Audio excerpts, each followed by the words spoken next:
My name is Rez Graham, and welcome to the intersection of games, AI, and film. So this is going to be a fairly high-level talk about technology that's been used in games and movies and stuff like that. Specifically, I want to talk about some things that we have borrowed, and really directly stole from movies that we use in games, motion capture in particular.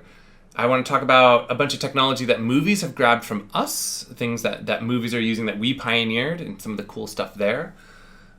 Specifically like simulation technology and just the concept of creating simulations, letting AI do the work. But as well as game engines and stuff like that. They're directly using some of the game engines that we use for games. And we'll talk about some of those things. And that's probably the first half of the talk. And then the second half of the talk, I'm going to talk about just the future, which is this nebulous thing that I've written here. So the future of what could this look like in 10 years, 20 years, 30 years, right? Where are we going with this? How deep down this rabbit hole do we really want to get? And can we get in, philosophical questions of like, what is creativity and all that kind of stuff. So that's the ride that we're going on. It's not a super technical talk. It's pretty high level, but my background is in technology. I'm a software engineer. So there are going to be some bits of technical jargon that I'm going to try and explain every time I get to it. Speaking of me, who am I, right? Who is this person that's speaking to you through the internet? I'm a software engineer. I've been working in software for a long time, in games for a long time. I've been programming for 24 years, which seems like quite a while. I've got a bunch of professional programming experience as well. I've been doing this since 2005, so that's 15 years. And I have about 7 years of teaching experience at various levels and in various quantities, from an adjunct, very part-time professor to full-time to part-time again, and so on. On the right, you can see a bunch of studios I worked for. Some you've probably never heard of. Many you've probably never heard of. They're long dead at this point, and some you maybe have heard of. I've also worked on a bunch of games. There's some games and things I've worked on, and some books and things that I've written articles and stuff for, co-authored in some way. But these are just a bunch of games I've worked on. The famous one that I'm probably most known for is Sims 4. I was the lead AI programmer on The Sims 4. So that's the technology game, programming side of things. I'm also an actor. I've been acting for about 8.5 years. I performed improvised theater all over the Bay Area. What is improvised theater? Well, it's theater without a script is the best way to put it. I founded a troupe called the Iron Stage. We do fully improvised stories in the style of Game of Thrones. That's me all the way on the right. I've been in 2 independent movies, and when I say I've been in independent movies, I mean super independent movies. I would be surprised if more than 20 or 30 people have seen these movies. But we put a lot of work and we put a lot of love into them, and I like them. But the stage acting, I've been doing a lot of stage stuff for a while. I teach people how to do improv. I teach people how to act and all that kind of stuff as well. Now, improvised theater. I want to dispel this a little bit. So this is what people tend to think of. They think of like, whose line is it anyway? A very silly, and this is super fun, and I love doing this. The stuff that really lights my fire and burns my passion here, the stuff that I love is... I've heard it termed spontaneous theater. I tend to call it improvised theater. It is a play without a script where we do our best to act, to do everything. Where it's everything, it's just we have no idea where it's going to go because there's no script. Again, me on the right over there. This was a 1950s style sci-fi show that we did. It was fully improvised. It was just in the style of the 1950s, which was a very fun show. So that's where I come from. If you're in the LA area, I would check out Impro Theater. If you're here in San Francisco, check me out, or check out Bats Improv. They're the groups that are leading the charge and pioneering. Bats Improv up here, Impro down in LA are leading that charge of improvised theater as opposed to improvised comedy. Okay, let's jump in. Technology games have borrowed. So MoTech, or motion capture, mocap, as I've said before. You've probably seen little pieces like this before. Maybe you've wondered how it worked. So we're going to dig a little bit into the internals of what's actually happening here and how we go. This is our stage that we're setting here. This is, we go from random person in a pose with a suit on to a bunch of dots in the middle of the sky, basically in the middle of nowhere, mapped to some kind of mesh, which in turn gets mapped to the actual bones of the actor, of the actor in game. So this is like the progression, and we're going to talk about this as we go further and further. Okay, where did it start? Motion capture, as far as I can tell, and the beginning of motion capture was over a century ago, if you can believe it. It was 1915 with Walt Disney's Snow White and the Seven Dwarfs. What you see here in the foreground is there's a dance scene in there, if you've never seen it, and Snow White is dancing with like this dwarf stack. And behind her, back here in the background, you can see the actress doing the exact same dance. This is sort of an earlier stage. And they filmed her. They just filmed, these two actors doing their dance in the same garb and everything so that we can see how everything moves. And they trace it. I mean, it was as simple as that, mostly. It's called rotoscoping. And as far as I can tell, it was popularized in this particular film. It's just evolved from there. Everything that we have now is an evolution of this basic idea of let's capture life and basically trace it. Even the masters in early times, like Renaissance and stuff, there are times where you can read accounts of that have somebody pose in a window and you can sort of paint over the window type thing. Like this kind of thing has been around for a while, of like taking life and trying to render it. Any drawing class you ever go to is going to be about rendering life. It's going to start with that, life drawing and stuff. Draw this bowl of fruit with a single light on it. Draw this naked figure of a person standing there. And this is just taking that and saying, let's record somebody and basically trace over these animated frames. And that's rotoscoping, essentially. What about modern stuff? Well, we've come a bit of a ways in 105 years to people in interesting looking suits with these things. So these little spheres are the magic. The suit doesn't actually matter at all. It just, the reason why there's this tight suit is because these spheres need to stay anchored. And that's critically important, that these spheres are basically anchored to these spots as tightly as possible. But the suits and the people in the suits don't matter in any way. It's all these little balls here. Because what you do is you set up some cameras.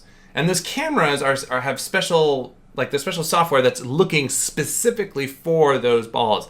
And all it's doing is mapping those balls in space. Here's an example. You can see it here. So you can see this like triangle formed here, and then that's that same triangle there. So this guy has, here's the 4 leg pieces. There they are, right? There's 4 on this side. Here's the 4 leg pieces. There's his hip pieces here and here. And so this guy, with this suit that he's wearing, and really like these balls that are here, get mapped to these points. We call them vertices. These vertices here, these like little points in space. Now, the powerful thing about that is that those points in space, as you can see back here, are connected with this sort of skeletal structure. And so through that, we can get this little mannequin. Just with these little points, we can get this mannequin. It's hard to see here, but you can see these little like blue things.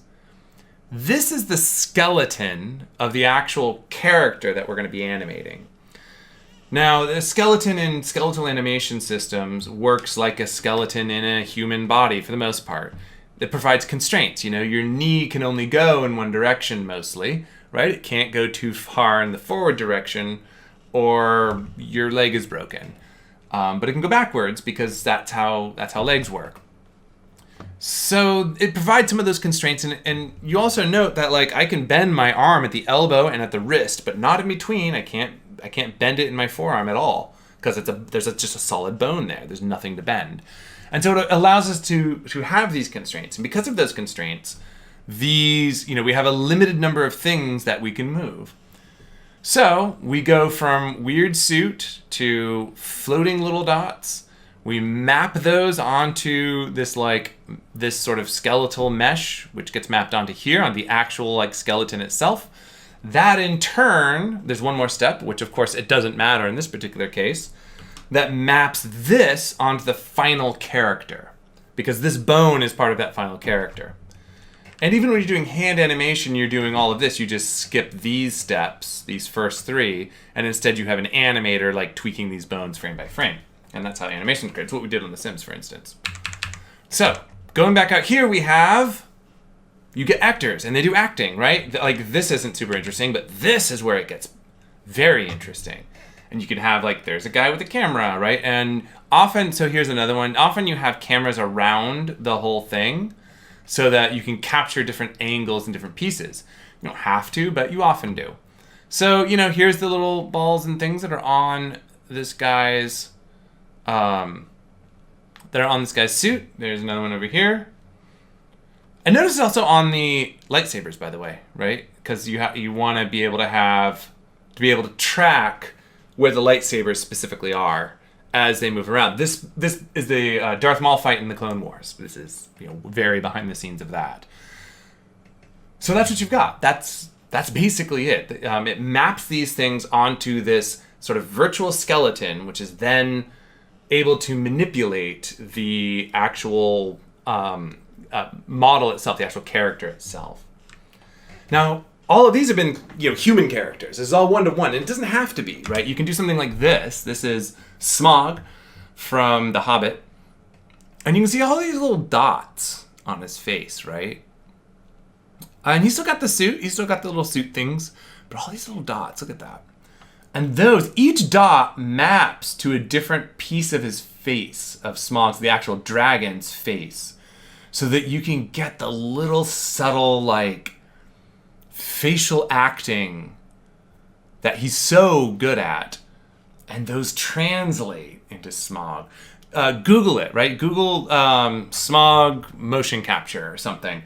I'm sure it's on YouTube. It's certainly on the, on the discs, on the Blu-ray discs. I'm sure that they have all sorts of stuff like that. And, just watch it. If you just watch this animation, it's absolutely incredible.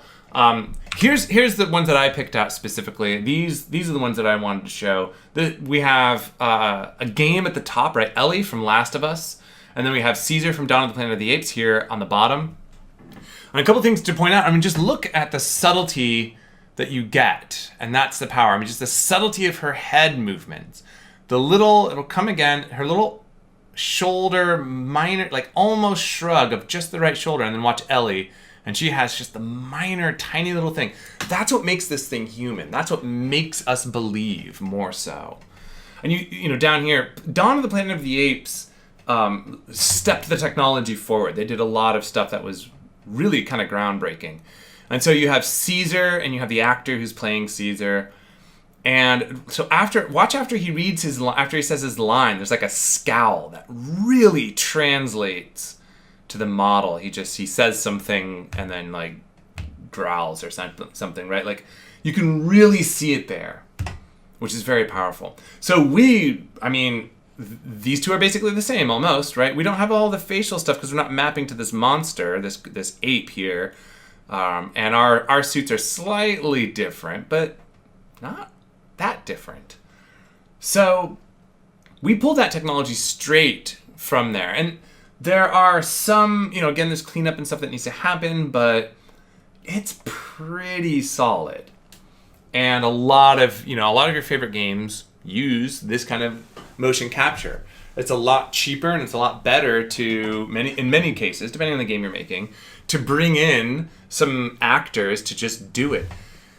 One of the nice things about movies, and we're seeing this with games like The Last of Us, is that's actually her actor, right? She did the voice of Ellie, and he did the voice of Caesar. So they're doing it right now. That's where the performance is coming from.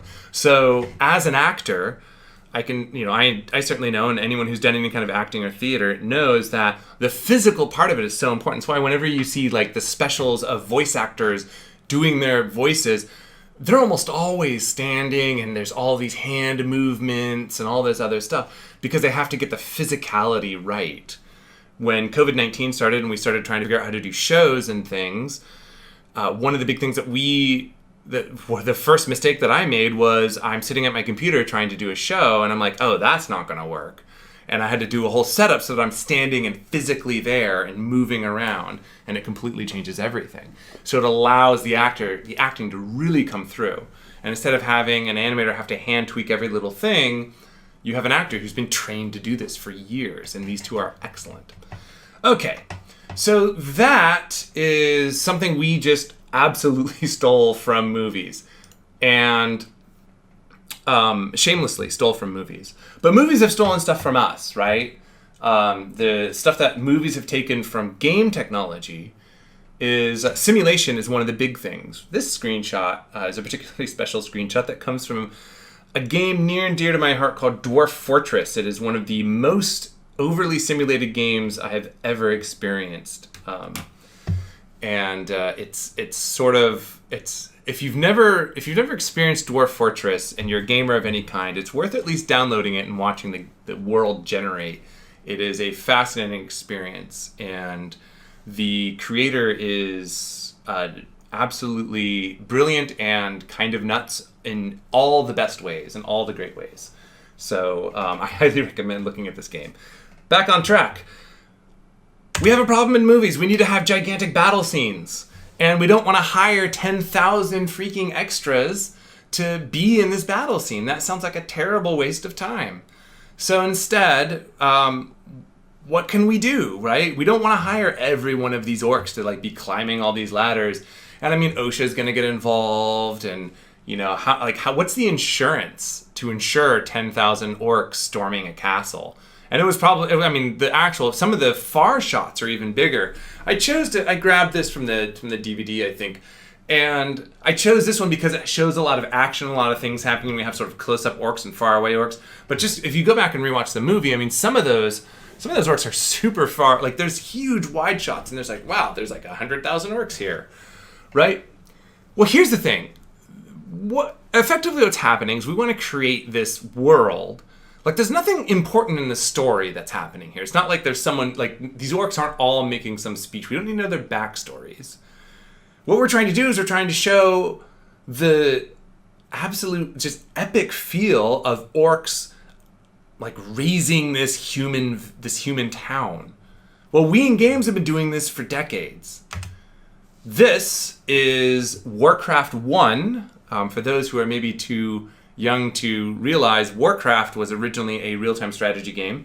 There was Warcraft 1 and 2. World of Warcraft came out at some point, and I think Warcraft 3 was around the same time as World of Warcraft. I forget now.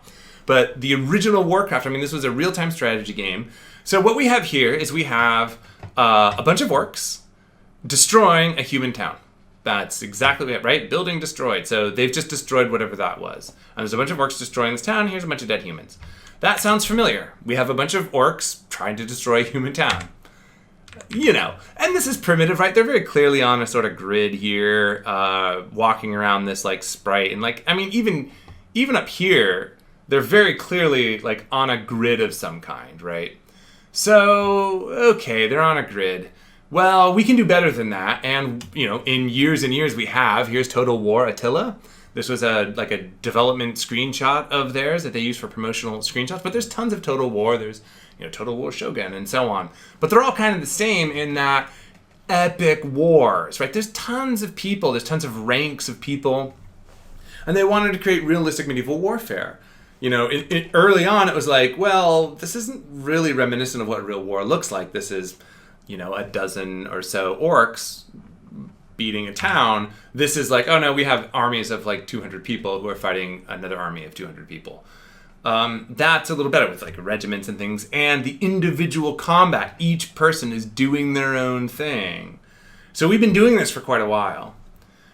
Well, movies got wind of it, and they're like, well, and I think even for this movie, they're like, well, let's create software that makes this work. And a company was founded, Massive. Here they are. Massive is they do this, and so they did Lord of the Rings, but they've done tons of other things as well. They make a bunch of money doing it. This is just a screenshot of their tool, like, here's a big battle that's happening, and here's, the behavior tree or whatever that's making it all work. So this is how you can get, there's this tool that you can just get all this stuff. They used it on Game of Thrones. This is the Battle of the Bastards from Game of Thrones. And I have a link down there, which you can screenshot if you want, or, whatever, grab that link.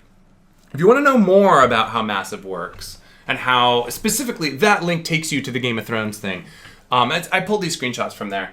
So this will go into more detail about exactly how they how they created Battle of the Bastards using this game technology. There's some really cool stuff in there, some really good stuff to dig into. But you can just kind of see, like, this is the shield wall that Ramsay Bolton created. This here is the Stark army, and then you can see this is like the final in movie shot. So a lot of these far away shots where you're not going to pick out individual people, you've got that, and you can have these epic shots. The two towers, that Battle of Helm's Deep was one of the most. It was probably the most impressive battle. And when I saw it in the theaters, man, it was the most impressive thing I'd ever seen. Of course, Game of Thrones outdid them with their. I forget the name of the episode, but the Nightwalker episode where they basically have that final battle at Winterfell. They outdid it. I think that actually won the award for like the most epic battle, and it took place the entire episode. It was this huge thing, and it just the incredible things you can do with the simulation software. Because what this does is it frees you up. You don't have to have somebody in there hand animating, hand modeling all of this stuff. You don't have to hire 10,000 extras. Not every single person is an extra here. You can model it in software. That's the power of this stuff. And it doesn't have to be modeling people or behaviors. You can model nature. This moss that's up here and over, somewhat over here, right, and here, it's procedurally generated. In other words, an algorithm generated that moss. And the trees, and I don't know if they generated all the trees, but they generated moss was a big one. If you have the Blu-ray for Brave, you can watch, and they did a little 20-minute whatever presentation on how they did this. They basically sent someone to Scotland, or a group to Scotland, to figure out and like derive mathematically how moss grows, and then using that formula, which I think they even show in the extra, they created this. And this is again kind of game tech stuff. In fact, Pixar uses a lot of game tech. One of the companies I worked at was Planet Moon, and Planet Moon there's an engineer there who I worked with on one of the games. He left after that game shipped and wanted to just try his hand at something else. And he went to Pixar to work on some of their tools and technology. And a lot of their internal tools look very much like a lot of the game tools that we use. And they like to hire a lot of game programmers. They used to go to GDC and stuff. I don't know if they do anymore. So that's very cool. And it's not just this, it's game engines. So there are several really popular game engines in games. One of them is Unreal, the Unreal Engine. I'm sure you've played it. If you're a gamer, you've probably played an Unreal game. Fortnite is a great example. That's Unreal Engine. Well, The Mandalorian used Unreal Engine. Again, I have a link down here if you're curious. It's essentially the same type of link from Massive. It goes into how one of their tech people basically goes into how Unreal was used in The Mandalorian and all of that. It's super cool. And this isn't the only show that does it. There's other shows and things that do it. There's movies that have used Unity. There's a couple movies that have used Unity for like sci-fi computer UI elements and things. You can do some really cool stuff with these engines. And so we're using this, movies are using our game technology to make things even better. And honestly, if I have one sort of thing that I could add to all of this stuff, just from my own personal point of view, I want to see more of it. I would love to see more film, like technical film people come and talk at GDC, the Game Developers Conference. I would love to see more game people talking at, more film-oriented conferences. I'd love to see more of that merging. More of the sharing of technology, because it's just going to get better. It's just going to get more exciting. Okay, so what's next? Well, a slight warning. The rest of this talk is going to be very much, or at least rooted in many ways in opinion. I'm going to talk about facts. I'm going to talk about things that are out there. But this is what I am excited for. This is my own opinion. Some things that I think could be really cool. And I think it's AI, and I know that's a big buzzword. Everyone says it's AI, but I'm gonna go into extreme detail as to why I think so. The real question that I want to ask and that I want to pose is: can a computer be creative? That, I think, is the ultimate question. And people will war over this. Colleagues that I know who have tried to work in like creative computing, for lack of a better term, having AI create stuff. I mean, on the extreme end, they've gotten death threats, and people think that it cheapens the work, and it's this whole thing. But I don't know. I've been working in games for a long time, and my opinion is very different.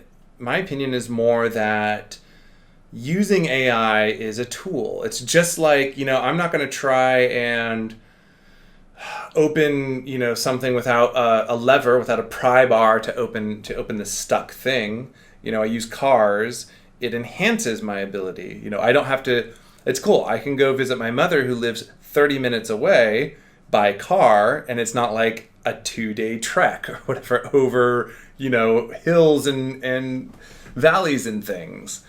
So I think that this can be more of this like production positive thing in our life, right? And it can be a production assister. You can have your best production assistant is this AI. But let's really go down the rabbit hole, right? Can we have an AI who can really create not only something that is new and fresh, but something that is, provocative and something that's profound, like Lord of the Rings, for instance. We've already used this as an example. We've broken the Lord of the Rings barrier. Could an AI write something like this? Could it write the Lord of the Rings? And all modern fantasy owes something to J.R.R. Tolkien's Lord of the Rings. Lord of the Rings, and J.R.R. Tolkien in particular, he is the grandfather of modern fantasy. If you've ever played Dungeons and Dragons, you have played something that is almost directly pulled from Lord of the Rings. In fact, like lawyers were involved. But even more esoteric fantasy pulls pieces from it. If you imagine in your head what an elf looks like, it's probably a Tolkien elf, which is very different than the mythological fae creature called elf, which like steals children. So can an AI do this, right? Could an AI write the next Lord of the Rings? Maybe. Well, AIs are by their very nature analytical and derivative. An AI, what it does, like a machine learning AI, to be more specific, or some kind of deep learning thing, what that's going to do is that's going to analyze a bunch of data and then try and create similar data. That's essentially what it does. It's a bunch of data in, a little data out that is based on some of that other data, making choices and things like that. So, okay, let's make this a little easier. What if we say Stephen King and we say, okay, let's analyze all the works of Stephen King. Lord of the Rings, there's like 3 books, and then, there's like The Hobbit and other sort of works. But Stephen King has a massive library, especially if you include things under, his pseudonym. So what if we take Stephen King and we analyze all of Stephen King? Could we write a Stephen King novel, a novel in the style of Stephen King? Could an AI do that? Or music, right? Johann Sebastian Bach. Could we do it with music? Could we take a composer like Bach, a classical composer for which we have their entire body of work, feed that into an intelligent system, and create the Lost Bach Symphony? Yes, we can. David Cope at UC Santa Cruz did this. That's his biography, this little link. And if you search for him, you can find some of his work and stuff. He did this. He literally did this. There is a Bach generator. I don't know if it's still out there. It was for a while. He got interesting reactions from people. People freak out about this stuff because it's like, well, what does that mean about the human condition, the human soul, all that sort of thing? Which I don't think it means anything about it. I think he created something that analyzed a bunch of data and then spat out a bunch of data. But it's uncanny. It sounds like Bach. It sounds like some lost symphony. So, okay, maybe an AI can't be creative. Maybe this is what we get. An AI can pull a bunch of stuff, pull a bunch of inspiration, essentially, call it inspiration, but pull a bunch of data in and use that data to generate a new thing. That's what it is, right? That's what AI is. Okay, so maybe that's what we have. That's what we're stuck with. But the thing is that humans do that, right? That's how we create. What's the first thing, one of the very first things that you ask an artist that you're really super into? One of the first things every artist gets asked, who are your inspirations? Right? Because they want to know that chain. Oh, who are you inspired by? That's every interview with every artist. That's like always the question that's asked. Who are you inspired by? Who are your inspirations? Well, what if we're just renaming this? What if it's not, the AI is not copying Bach, but it's inspired by Bach? What if we have a bunch of different things all together? Right? That's possible. So let's look at, The Last Man Standing there on the left, and on the right there's a movie called Ronin by Akira Kurosawa. Well, they are the same movie. There's some differences here or there, but they're basically the same. Last Man Standing is a retelling of Ronin in Prohibition era. That's it. In fact, and that's not an opinion. They literally got, Akira Kurosawa's permission to make this. Like they had to pay a licensing fee or something, and they had to make this, which was so they're inspired by Akira Kurosawa, who created a bunch of amazing movies that inspired a bunch of just spaghetti westerns. If you look at any spaghetti western, you can probably link it to a Kurosawa movie. Because a lot of that was inspired by a lot of his films. His style of filmmaking even inspired a lot of different directors. Just some of, he does big, long, wide shots and things. And there are people who do that as well. But Akira Kurosawa, as brilliant of a director as he was, he also derived inspiration from other things, right? Ron is basically King Lear from Shakespeare. So this is inspiration. We're pulling inspiration from things. Can we have an AI pull inspiration from things and do it? Well, AI is like a computer software, right? So it works by rules. We need rules. Okay, so we need rules. What are those rules? Well, we have those though, right? Here's music theory. This is the rules for music. Kind of. This is a cheat sheet. This is, very, very... this is admittedly not all of music theory fits on the sheet, but as an example, we have rules. People study this. People spend lifetimes studying these rules. These rules didn't come out of nowhere. It wasn't like some person came down and said, this is how music works. We're going to do this. Now everybody go make music. Like, the rules did not come first. The music came first. The rules came second. The rules came from analyzing Bach, Mozart, and it came before their time, but the rules came from analyzing composers and saying, oh, these things sound good together. Let's catalog that. That's all that really is. And it's different in different cultures. This is very Western style music, but there's Eastern style music, which is totally different. And sometimes you have, mergings of styles, and that's its own thing. Look at the band The Hue. They pull from metal and other Western influences and from traditional Mongolian instruments and Mongolian throat singing. And they merge those together. That's basically their pitch. That's their elevator pitch. That's their one line. And it sounds incredible. It sounds new. It sounds fresh. But they're deriving inspiration from multiple places. So what if we take an AI and do the same thing? Can an AI be creative? Okay, so let's go back to the story. Can we write Lord of the Rings? Well, story has it too. Here's the 3-act structure. Hollywood follows this in many ways. Again, if you could break down, if you look at a classic, typical Hollywood movie, for the most part, if you're about a fourth of the way through, you're probably going to find the climax of Act 1. About halfway through, you're going to find this. In fact, if you go to a Pixar movie, not to bash on Pixar because they're incredible, but many of their movies can be very formulaic, at least in structure. So if you just take up any Pixar movie, scrub all the way to the exact halfway point, and within 10 minutes of either direction of that halfway point, the big twist of the movie happens. Every time. Right? Because that's how they do it.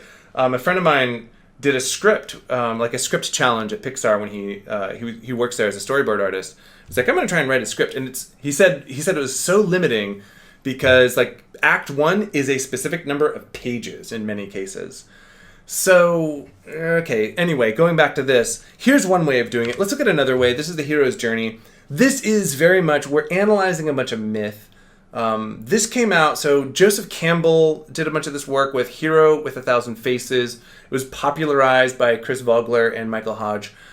And this is like famously, this was Star Wars. So if you look at the original Star Wars, A New Hope with Luke Skywalker and everyone, George Lucas has said on multiple occasions, hey, this movie would never have gotten made if I didn't find Hero with a Thousand Faces. He's like, this put the structure on my film.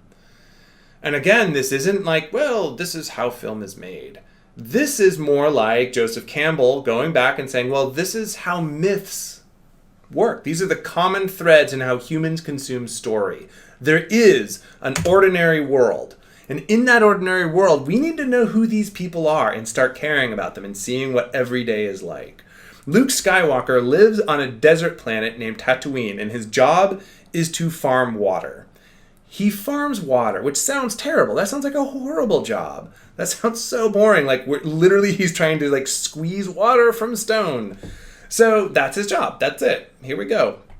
So that's awful. But he dreams of something bigger.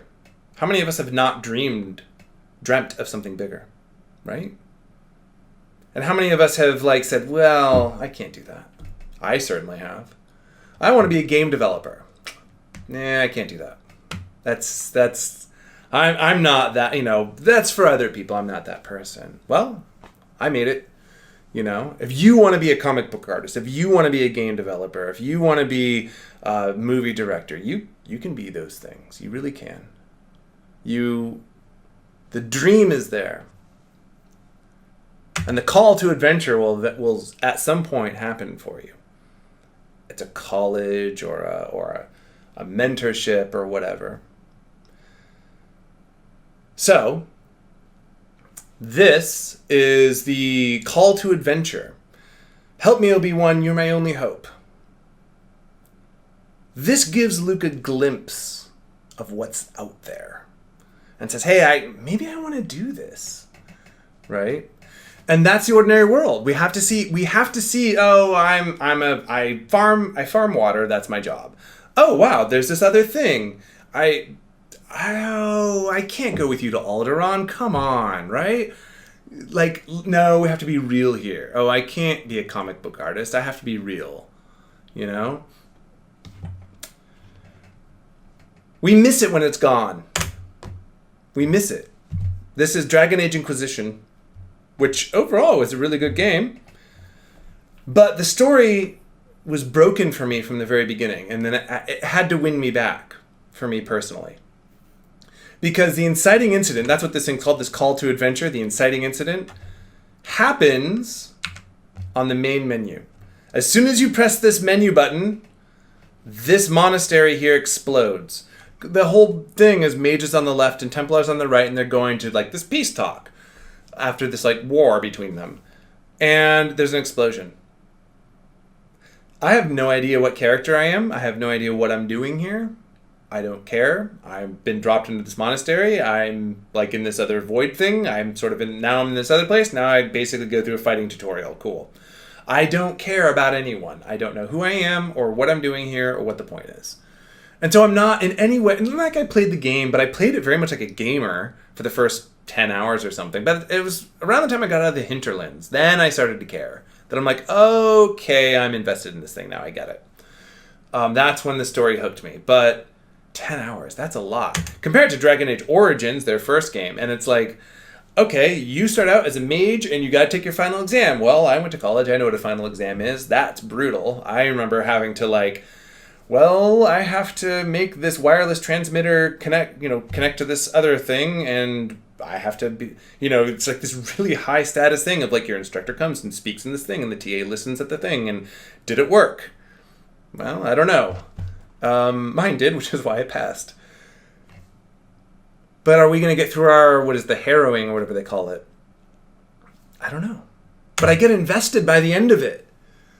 Because I have to go through this thing. And like my little friend here, it's like, well, he screwed me over. How do I feel about that? It gives me a chance to feel about things. And it's the same thing with movies or anything else. It's like, I have to care about this character. I have to form an opinion about this character, If you look at the fourth Alien movie, I didn't really like it. And the thing I didn't like about it is I didn't actually care about anybody in that movie.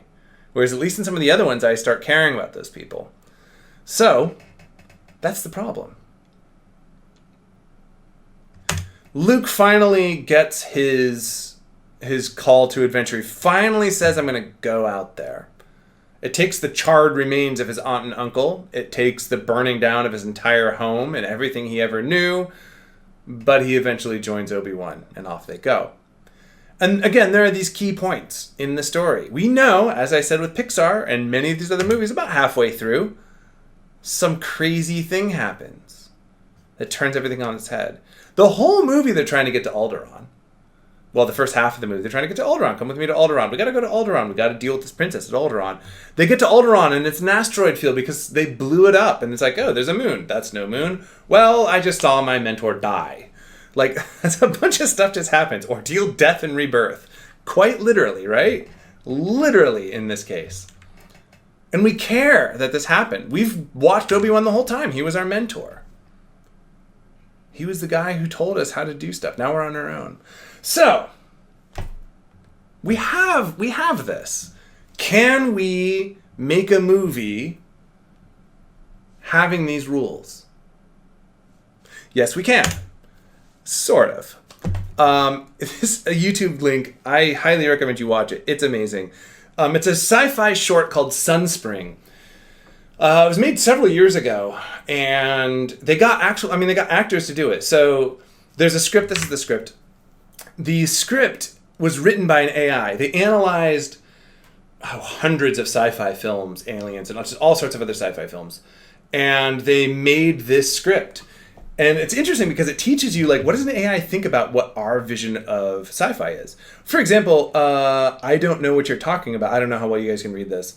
I don't know what you're talking about. It's a very I don't know anything about any of this, right?